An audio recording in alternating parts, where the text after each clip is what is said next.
السلام عليكم ومرحبا بكم أعزائنا في حلقة جديدة على قناة ستاد بالدارجة، القناة اللي كتوصل لكم آخر المستجدات من قلب الملاعب المغربية.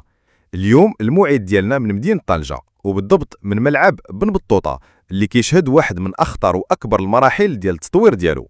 الأشغال ديال السقف العملاق وصلت لواحد المرحلة متقدمة بزاف. 22 عارضة من أصل 30 تركبوا، يعني تقريبا 90% من الهيكل المعدني ولا واجد. المشهد من داخل الملعب كيخلي اي واحد ينبهر. العوارض كيتعلقوا في السماء وحده بوحده، بحال لوحه فنيه كتكبر قدام عيوننا نهار ورا نهار. كل جزء كيتركب كيقربنا من الحلم، والملعب كيبان فيه الوجه جديد ديالو. الاخوان، اللي واقع هنا ماشي غير ورش بناء عادي، هذه ملحمه هندسيه مغربيه. رافعات ضخمه، معدات ثقيله، عمال ومهندسين كيخدموا بحماس وانضباط، بحال اوركسترا كتعزف السيمفونيا ديال الانجاز. واللي جاي اهم، المرحله ديال تركيب الواح السقف اللي غادي يغطي الهيكل كامل ويعطي الملعب هويه بصريه عالميه.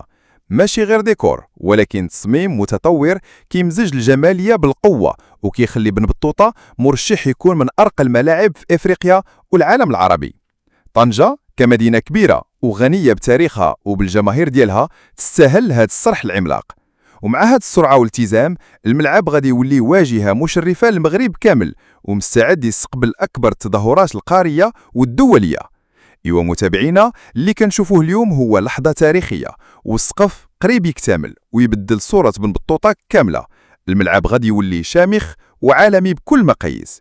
خليكم ديما متابعينا على قناة ستاد بالدارجة، حيث القادم إن شاء الله أعظم، وما ينتظرنا في المرحلة الجاية غادي يكون أقوى وأجمل.